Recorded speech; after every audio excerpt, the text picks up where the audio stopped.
Welcome to the Rainmaker Podcast with your host, Gui Costin. The goal of this podcast is to give listeners a unique look into sales strategies from top industry executives. We introduce you to the heads of sales and heads of distribution who will help you understand the inner workings of the successful sales organizations from philosophy to execution. This podcast is essential for sales professionals seeking wisdom from the best in the field. If you're not familiar with Dakota and their Dakota Rainmaker content, please check out dakota.com to learn more about their services. This episode is brought to you by Dakota Marketplace. Are you tired of constantly jumping between multiple databases and channels to find the right investment opportunities? Introducing Dakota Marketplace, the comprehensive institutional and intermediate database built by fundraisers for fundraisers. With Dakota Marketplace, you'll have access to all channels and asset classes in one place, saving you time and streamlining your fundraising process. Say goodbye to the frustration of searching through multiple databases, websites, Form ADVs, and say hello to a seamless and efficient fundraising experience. Sign up now and see the difference Dakota Marketplace can make for you. Visit dakota.com/Dakota-Marketplace today. What is up, everybody? It's Gui Costin, founder, CEO of Dakota. Welcome to the latest episode of the Rainmaker Podcast. I'm so thrilled to be joined by Chase Bauer. Chase, welcome. Thank you. It's a pleasure to be here. Yeah, so thrilled to have you. So Chase Bauer is a senior vice president and the head of sales at Harbor.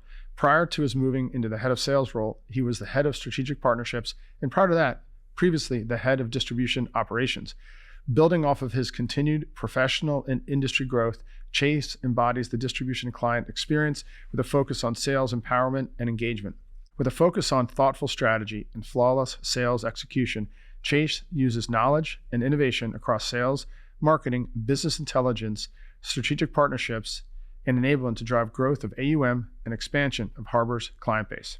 Prior to joining Harbor, Chase was the VP and general manager of the exchange-traded fund ETF group at T. Rowe Price and launched T. Rowe Price's initial ETFs product suite. Chase started his career in financial services at Deloitte Consulting and Lincoln Financial Group. He earned his MBA from the Wharton School of Business at the University of Pennsylvania, graduated with a BA from Dartmouth College, and received the Certified Investment Management Analyst designation from the Investments and Wealth Institute. Take us back to the beginning. I know we're just talking about Eagles, sports fan, Philly. Where'd you grow up, college, everything, and kind of walk us through your career up until now at Harbor? So I'm a Philly guy. I've been here most of my life. Grew up west in the suburbs, west of the city. Went to college. Was fortunate enough to play linebacker at Dartmouth, which was a great time. Came back and then lived in the city for 15 years. As I was like building up my career and things like that. Big chunks of time at Lincoln Financial and T. Rowe Price were probably my two most formative experiences. And now I kind of went full circle and back out in the suburbs. Yeah, that's again, great. So. All right, so tell me, linebacker, Dartmouth, now that you think about your career and team building everything, what did that team experience, that college football experience teach you as it relates today to work? Well, from my perspective, it was very educational in that like any really great achievement takes a lot of people and you need a lot of people involved. Yeah. Like you can't just do it all yourself. And for me, like I really enjoyed the locker room and like being around people that were motivated and everything that happened on the field, but also everything that went into it off the field, like the workouts and stuff like that. And so I think for me, it's like as I've gone through my career, I want to search for, I've always been really motivated by places that have like a really tight culture, that really have a clear vision about what they want to achieve. And I think if you have that, you can rally around that and get a lot of motivated people behind it and also have a lot of fun while you're doing it. Yeah, it's amazing. I've been sort of pondering this as I was telling you I'm writing this book, the third book called Be Kind. So I'm thinking a lot about leadership and just because you get asked a lot of questions and how you're articulating things. And we're a massive team organization. So on our fundraising team, all the accounts are house accounts, right? Anybody can call anybody's accounts. And so which means if you're in LA visiting Camden and RIA, and that happens to be Tim Dolan's he's primary on that. If Andrew O'Shea's out there, Tim will set up a meeting for Andrew to meet with Camden, right? So, and then we'll worry about the commission side. So we're totally team, right? However, I always have to point out and quote the great Michael Jordan, okay? And he always says, someone says, Michael, there's no I in team. He goes, I know. He goes, but there is in win. So, which means that at the end of the day, right, you definitely need motivated like individuals on the team to make stuff happen, right? I totally agree. I think one of the tricks about leadership is being able to put them in the right position. I feel like a lot of where I'd spend like my mental horsepower is on not necessarily like, do I have to figure out what the team has to say or exactly who they have to call on, but it's more so like, how do I put them in a position where if they're a self-motivated, talented person, you can put them out there and just let them run, because that's when I think the real magic happens. Oh, I couldn't agree more. So give us a little perspective, just a brief background on Harbor, and then give us a sense of how your team is set up. Yeah. So Harbor's a $65 million asset manager. What we really specialize, our core competency is research and due diligence on institutional managers. So we go out and we look for, and we're always scouring to find any talented, specialized manager that has like some type of edge in whatever their style of investing is. Yeah. I love the investments world. So like for me, it's really fun because I feel like we're not just offering like some plain vanilla strategy that shows up and you can just cut it up into different asset classes. We're going out and trying to find like specialized managers that are best at what they do. Yeah. And that for me is fun because they all have a different origin story, different founders that have interesting backstories, some type of new edge that they're looking for. But when we find someone who does that, we'll partner with them and look at their strategy and put it inside of, traditionally it was a mutual fund, now it's usually an ETF or a CIT, and then we'll distribute it throughout the intermediary space. And so I run our sales team. We got 40 individuals. About half the team are more senior level folks based in territories across the country, and the other half are our internal sales team that's based in Chicago. Okay. Any ideas, tips, and tricks you could share with us about how the sales process is structured and how the whole team interacts? Yeah, so we're not based on commissions. And I think very much in the spirit of what you talked about, I think it's very hard to set up a team-based approach. Almost by its very nature, commissions are very black and white. Like only one person can get credit, and if not, there's some kind of battle over who gets credit or how to share it. And so we don't pay on commissions, and we try to set it up where like you are rewarded for what you do as an individual, but you're also incented to help each other out. As in, the more the overall pie grows, the more everybody benefits. That's an attitude thing, and I couldn't agree more because it's insidious. We tried it. We tried like territories, like and commissions and stuff. Lasted 1 month in 2012. 1 month.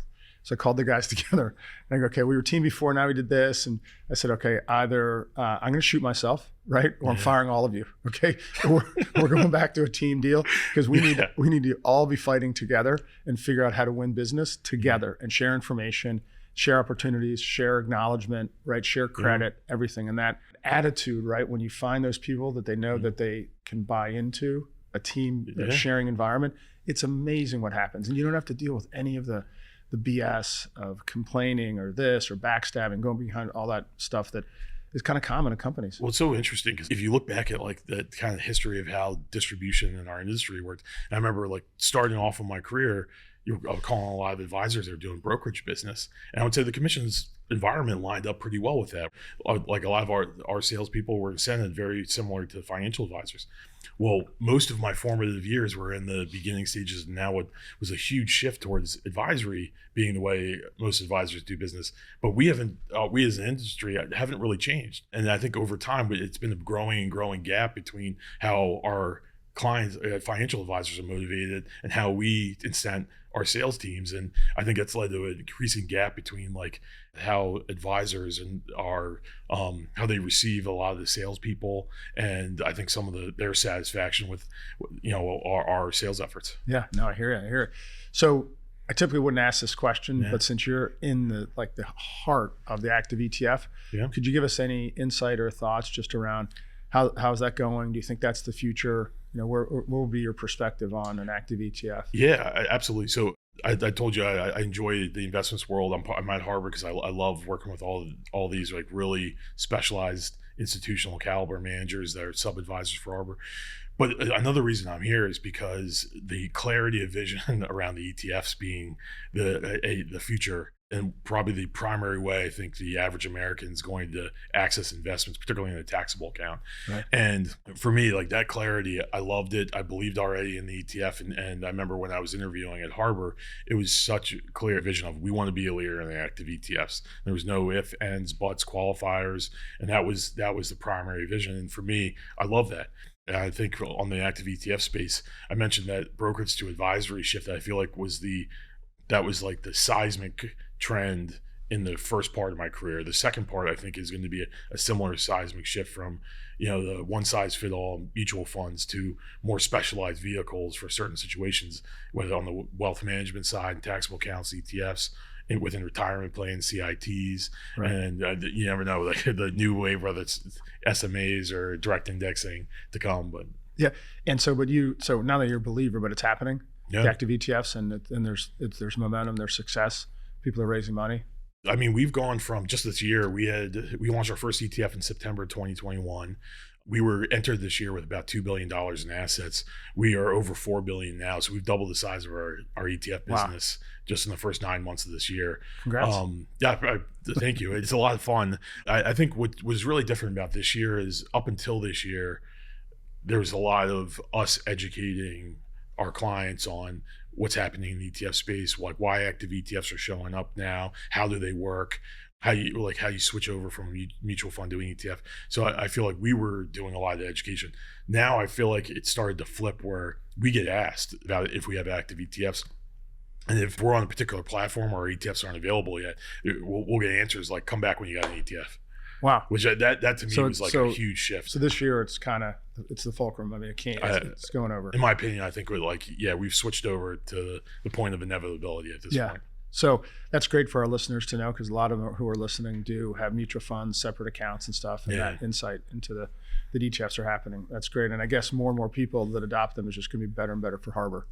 I think it's great. We try to be out there to educate them to help in that transition, but the more and more people adopt them, the better it is for us, because I think we were still relatively early moving to active ETFs compared to a lot of other firms. And so we're out here now we got over $4 billion in assets, but we have over 9 ETFs with $100 million. So there's a lot of breadth as well in our lineup. So the more people using ETFs, the better for us. Oh, that's great. That is great. Okay. Let's transition a little bit to communication. So I think communication amongst both you to the executive team, right, and how you communicate in progress against the plan, and then how you and your team communicate. So could you start let's start with the team. And what I mean is, what's your cadence? Yeah. So weekly, monthly, your meeting cadence, how the communication happens. And it's always the most fascinating thing to me, because I think that inner team communication, right, is like the lifeblood of a team, and I'd love to hear how you guys do it. So I would say we have 2 different cadences. There's like a short drum beat and there's like a longer one. The short one is on a weekly basis. We essentially start off every Monday morning.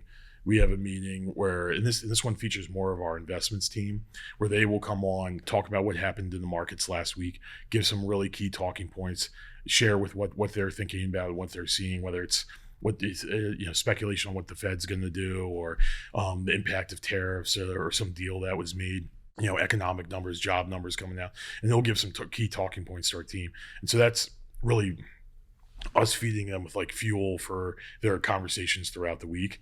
And then on every Friday, we have a meeting that's just our team, so not any investment partners or anything like that. And on that meeting, let's get aligned on what the priorities are. What's the most sellable products right now?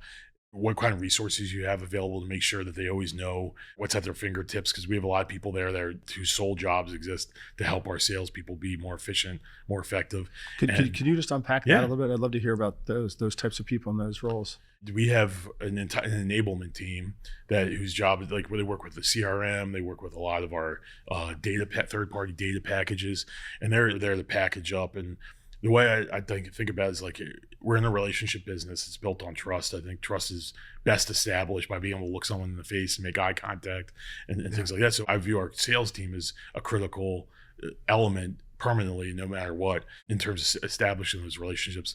But you can only be in one place at a time. That's been the age-old challenge for any like sales leader, is how do you deploy your resources and things like that. And that's where this team comes in, where we try to bring on different tools to help them like save time, or help them be more efficient with how they use their time, like find the right people to talk to, or when they go talk to them, have a better plan for what they might bring up and understand their client's business before they walk in the office. So that team is like solely focused on that. They work with our sales team day in and day out, but I think it's a critical piece of the whole machine. That's amazing. Wow. And okay, come back to Fridays and the meetings. And ideally, what are you guys trying to accomplish for your team? And like, how are there smaller teams that report up to you? How do the teams, like the wholesalers, the 20 wholesalers in the field, how do they all communicate up to you? That's my favorite meeting, which actually, when we leave here, I'm going to be hosting from your office. Oh, I love it. I think it's great because if you think about it, when you have a team that's based across the country, like they're on their little islands, they have a different experience than most of the rest of your employees. So that Friday meeting is where we keep them in the loop about everything that's happening, whether it's new product launches or we got available on a new platform. How does that work? What's the plan? But it's also their chance to share with each other what they're experiencing. And so that meeting usually has half the time dedicated towards just the people out there doing the meetings all the time, sharing like, hey, I was in XYZ office talking about this product. Here were some of the questions I got as pushback. We'll go around. The team will talk about like how they might have positioned there, or if someone else faced that question. If nobody has a great answer, we sometimes get like call on the lifeline, and we'll go back out to our investments team, see if they can do some research, get us an answer. And on the next Friday call, we'll address it. So that's totally brilliant. Yeah. Right. And here's why what I think underlies this is that what you're saying, which I love, is you're tapping into the collective knowledge of the group. So everyone's sharing what's working, what's not working. And then other people are coming in saying, hey, this is how I answered that question. Have you ever thought about it like this, right? Mm-hmm. To foster that level of communication on a weekly basis where people feel very comfortable to be able to share and then help the collective group. For our listeners, this is like the most important thing. Like, what are some of the key takeaways? And this to me is tapping into the collective knowledge of the group. Yeah, what I'd say is, any successful team I was on, whether it was in sports or now in the professional world, the flow of information is two ways. It goes down to the people at the front lines that might be doing the meetings, but it also comes up. And I always think of it as like the best intelligence we get is not from a third-party data set. Right. It's always from the people out there talking to our our clients. Yeah, because they're talking to clients. But so many, I think this happens particularly when you get into really big sales forces. It's hard to get that listening mechanism up where you can make sense out of such a big, disparate force team.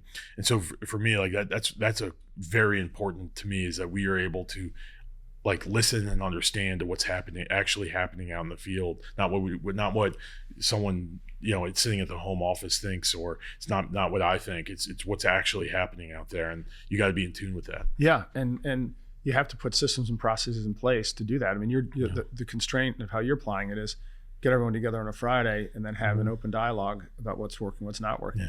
Right? We have something called W Days. We do it once a month. Each division comes in at our company and just no plan, just sits down, says, okay, what's working, what's not working, and then they share, and then we problem solve with them, right? And it's like anything. It's like we're here to solve. So 7 of us sit there and listen, what's working, what's not working, and it's just, I mean, the stuff that's come out of those meetings is insane. I love that, and I know I mentioned like you got like a short drum beat cadence of meetings. The long one is a couple times a year we get the whole team together in person, and those are like deep dive days where if there's I would say the bigger problems that are hard to tackle and a weekly meeting, we dive into those.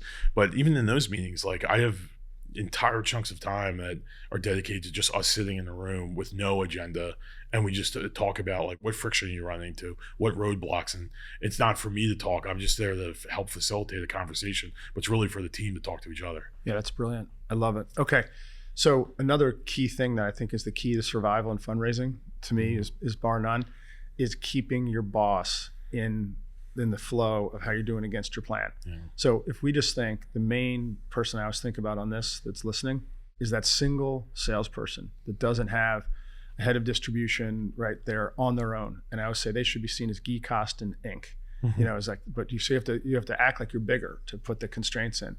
And then making sure you set expectations with your boss and reporting back against the plan. I prefer to do it on a weekly basis. That's how we do it. Mm-hmm. So there's no guessing, right? I mean, if a PM or CEO doesn't hear from you, they think you're playing golf or not working, right? So you have to make sure. So could you tell me how you report progress against your plans and goals to the executive committee? Yeah, we have a meeting where like our distribution leadership team gets together with our executive committee, which is basically like our CEO and all the direct reports. So it's like the heads of all the big pieces of the business, legal and compliance, operations, our investments team, basically every other week. And it's something where our distribution team comes back and we walk through like updates on what's working, not working, where we are, the plan, And for me, I have certain like exhibits I'm always showing there about where our sales are, where our net new flows are, where products are selling right now. I try to mix it with some of that qualitative feedback as well, because I love data. I spent a lot of my career in data roles and on that side of the business, but I feel like you got to have context to any of the data you show. So I try to mix in qualitative stuff that comes directly from our team anytime we give those updates to put context to what's happening. Yep. So I know it sounds obvious, but just because I just want to hear it from you, the importance of communication up and progress against the plan. I know it's intuitive sense in a bigger company, you're going to do that. But if we're just thinking about just in general, just how, like, could you just sort of qualify how important that communication is to be consistently reporting progress against the plan, so everyone running the company isn't in the dark and it's very transparent? Yeah. I find it critical, and it's one of those interesting things that you hear this all the time, but like, even if you're not in a sales role, everybody's in sales. And I know people hear that all the time. They say it all the time, but I do believe it. I mean, even if you're not in sales, you still got to sell your ideas, sell what your team's doing, sell that your project's going to make a difference. And so I find that like the communication piece is like, you just got to be consistent. And I think that's true for the individuals on my team, but as well as me, is like, you got to just consistently be able to keep getting in front of the group, giving updates, good and bad. Don't cherry pick data and stuff, but just show like what actually is happening. Yeah. I couldn't agree more. Okay, transitioning now to probably my favorite topic, right, is the CRM.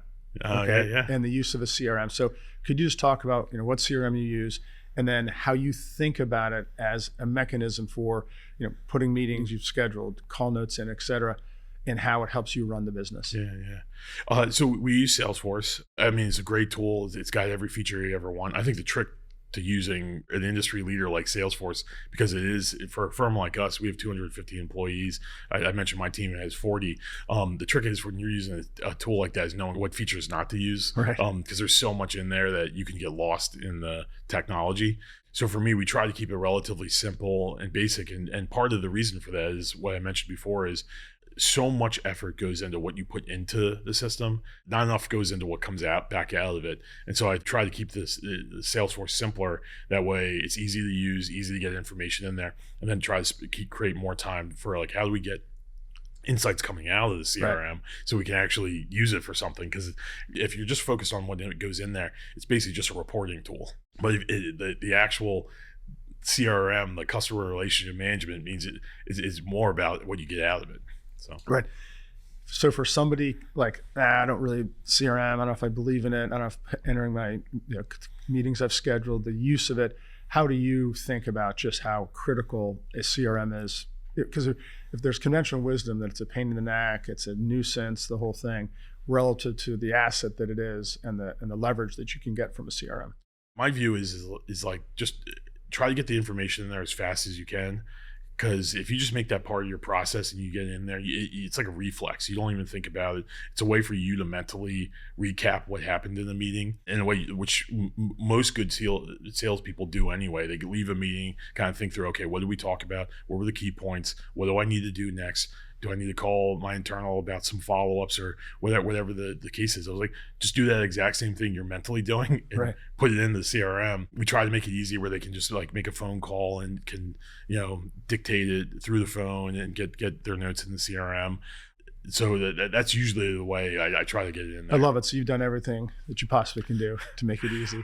I don't know. I mean, it's one of those things though. It's just like developing a garden or something like that. Right. You can't really take days off. You got to keep like tending to it all the time. If I forget about it, you'll get lax results at times. So you just got to like stay in front of it. Well, it's also a killer based on what you just said about getting information out of it, the intelligence. Yeah. Right. If you don't put the information in, you can't use AI to pull the intelligence out of it. And you got nothing. Right. You got nothing. I mean, so it's actually, it's the most important thing. I always describe the CRM as the most quiet 10x leverage tool that you can have, right? Mm-hmm. Because if you use it in the most basic way, just meetings that you've scheduled, and those are in there, you can just run past activity reports and just see, and it triggers sales actions. Yeah. Right? But then it doesn't require any thinking. You just go and click one button, report comes up. Oh, look, last 90 days, these were all my meetings. Okay, where do I stand? And then you have your pipelines, you do the same thing. Since day one, it's always run our business. We wouldn't be able to exist without it. And that's not even close. So, all right, great. So leadership. And so talking about your leadership style, how would you characterize your leadership style? I'm in an interesting position because I actually was not an external wholesaler. I think so I have a non-traditional path. I think the most common path is for people in my shoes is they kind of grew up in the system. They went directly from being an internal to an external, spent a lot of time there, succeeded there, and then they go from there to leading a team. I've had a very diverse background where I've been in sales roles. I've been around sales my entire career, but I've been in sales roles myself. I've been in marketing roles. I've been in data-oriented roles. I've been, a COO or chief of staff of a distribution group. I've done all kinds of different stuff. So I'm somewhat of a jack of all trades in that nature. But what it does present an interesting challenge when I go directly take over the sales team, which is I try to be authentic to who I am. I'm not going into my senior sales guys and telling them how to sell. I mean, we hired them for that reason. They're very good at it. I had a very formative story or like a memory from talking to my brother who was a Naval Academy graduate, and he graduated in 2004. I remember him telling me the story about after he got back from his first tour in Iraq, where he got out, he went Marine infantry. And so at this time, like the initial invasion was over, and he was one of the first members of his class at the Naval Academy to go into a combat zone because he just went down to Quantico, Virginia, trained, and boom, he's on a plane to Iraq. And he walks in to take over this platoon. And he's like, I walk in, and like everybody there has already been in Iraq. His most senior sergeant in the platoon, was in the first Persian Gulf War. He's like a 25-year veteran, like knows what he's doing. And he was like, I was walking in there. I'm 22 years old, can't even grow a beard. And then like all of a sudden I'm walking in this room of all these veterans. And he was like, I just had to be who I was. He's like, I walked in there. He's like, I know you all know what it's like to be in a combat zone. And he's like, I want to learn from you so I can represent you like in when we're getting our orders and make sure I can put you in a position to succeed. He's like, I have a different skill set. I know how to like communicate with other officers and get the resources we need and make sure we get clear communication from the top down. And that was how he approached taking over that platoon. I view this as very the same way. Like I'm not a combat veteran in the sense that I wasn't an external wholesaler, but like I'm okay with that. I'm comfortable with it. I go in and I respect the hell out of everyone on our team. I think they're extremely talented. I'm here for a different reason, which is to help them succeed and make sure they have the right resources. They get clear communication and prioritization, and I know how to do that. And so I just try to lean on that part, and then I try to empower them on the rest. Like they're great salespeople. They got great sales ideas. I want them to bring that forward. I love that. I always think of the job of the leader is to provide resources and then clear the deck, right? Mm-hmm. Eliminate obstacles. Yeah. Just then get the job done, right? Well, that's awesome. Okay, so dovetailing in now, you've obviously observed a lot of salespeople. And so what advice would you give to a young salesperson getting into our industry today? Yeah, this is actually true if you're in the sales role, or I would say just for any young person, is one is that you always got to be learning. You have to find something you're passionate about where you want to learn about it, and you got to be doing work outside of like your normal job hours. And if it's something you're passionate about, that's easy to do. Like you just naturally do it. You read articles, you go to conferences, you meet people, you network. And I think it ties to the second thing, which is like you got to be authentic. You got to be like true to who you are. And I think that's easier when you're selling something you're passionate about. So those two do definitely tie together. But like for example, like in our world, if you're really good on the math side and the investment side, and we got people on my team that have CFAs and stuff, that's great. They lean in harder sometimes on some of the more technical analysis that goes in with some of our investments. That's great and authentic to them. We have other guys on the team who are really like unbelievable at developing really deep relationships. I want them to be authentic too, like lean into that. I mean, nowadays, I think we're so much better set up from a resource perspective. If you're out there, and this is true of a lot of firms, you get so many different products, you got all these different vehicle types. They all have these little nuances when it comes to like the pricing or the tax treatment and things like that. We got specialists. Like you can call in a client portfolio manager. You can call in someone from our ETF capital markets desk. You can have a PM join the call. So I say like lean into those resources, like be authentic. If you're going to do that, you can stop and say, I don't know the answer to that question, and just call on the phone a friend. Wow, it's amazing. I mean, what I really love about what you're saying is how you have so properly resourced the team to make them be successful. And I think that is such the job of a leader, right? Providing resources, and you're really thoughtful about it. And it sounds like there's a lot of specificity around that, and that you're finding in all different areas through our conversation. So as we close out, final question. There's a lot going on in the world today, and there always is in the investment world. What do you see as your biggest challenges today? Your number one challenge? I would say prioritization. It's one of those areas where every rung in the ladder you go up. I think the amount of problems you have to solve or deal with go up tenfold. And so I remember, and I was a history major. I love reading about history. I remember reading about Dwight Eisenhower once, and they were talking about he had a prioritization mechanism called the Eisenhower 4-box. I don't remember if he made it up. He used it a lot. I live by it. Yeah. Oh, I live by it. You know what I'm talking about, right? It just gets at very simple, how urgent is the request coming in, and are you the only person that can do it? If the answer is it's urgent and you're the only person who can do it, that should be at the top of your list. Right. And that's the way I internalize it. If it's something that's urgent, you're not the only person, that you got to delegate that. And then on the non-urgent side, those ones are a little bit easier, but those are hard to communicate because sometimes you got to go back and reset expectations. Yeah. So just on that, since you brought it up, I love prioritization, right? Focus what matters most is our core principle at our company. Focus what matters most across anything you're doing. However, the urgent and important gets done, right? Because that's like burning fires, right? You got to put it out. We know that, right? Where the gold happens is the important but not urgent. Because it doesn't have to get done, but if you can get focused in there and do the things that aren't urgent, that's really what leapfrogs you going forward. And I've seen that time and time again, right? It's such a good point. And those are the ones I always put in my it's like schedule bucket. Right. So if I know it's important but not necessarily urgent, I always try to put on my calendar time blocks or basically windows of time for me to think about that or to start addressing it. Yeah. And so that way, because the hardest things I feel like a lot of times you just put it on a to-do list, it can sit there for a day, a month, a year, and all of a sudden you wake up and you're like, man, I haven't even done a single thing on that. And it's one of the most important things in my job. So for me, that bucket always comes to the scheduling. It needs to have a date on it, for me to get moving. Oh, I love that. Yeah. So another one of our core principles is deadlines matter. Right? You want to get something done, just put a deadline. As I always say, do you know you throw a conference, right? You pick a venue, okay? You sign the contract and send in a check. It's amazing how everyone's brains go, oh, okay, we have a conference coming up in 2 months. We haven't invited anyone yet, right? Yeah. We need speakers, and but that's a deadline, right? And once you do that, and it's happened time and time again. So, well, Chase, I've really enjoyed the conversation. Likewise, I really appreciate you having me on. No, it's awesome. I can tell your success. There's so much just in 30 minutes of talking to somebody of all the little things, all the new, that you put into place that probably you may recognize, right? But from an outsider looking in are so powerful through the resourcing and the perspective and the support of your team. So I love it. Really enjoyed it. Awesome. Appreciate it. You got it. Okay, cool. So everyone, that's a wrap for another episode of the Rainmaker Podcast. And we can't wait to see you on the next Rainmaker Podcast. Important information. This information has been provided by Chase Bauer, Harbor Capital Advisors, and Gui Costin of Dakota, and was published in October 2025 for informational purposes only. The opinions expressed are subject to change. The opinions expressed by the speakers do not necessarily represent the views of Harbor Capital Advisors, Inc. The information and opinions contained in this material are derived from proprietary and non-proprietary sources deemed by Harbor Capital Advisors, Inc. to be reliable and are not necessarily all-inclusive and are not guaranteed as to accuracy.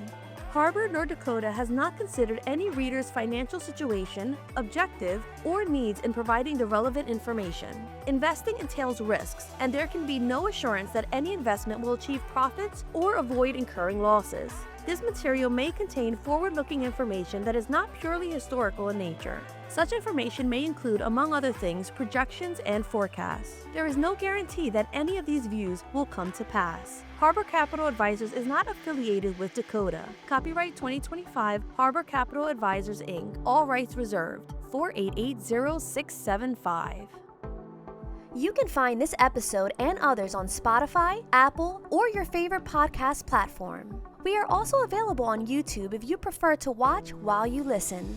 If you would like to check up on past episodes, check out our website, dakota.com. Finally, if you like what you're hearing and seeing, please be sure to like, follow, and share these episodes. We welcome all your feedback as well. Thank you for investing your time with Dakota.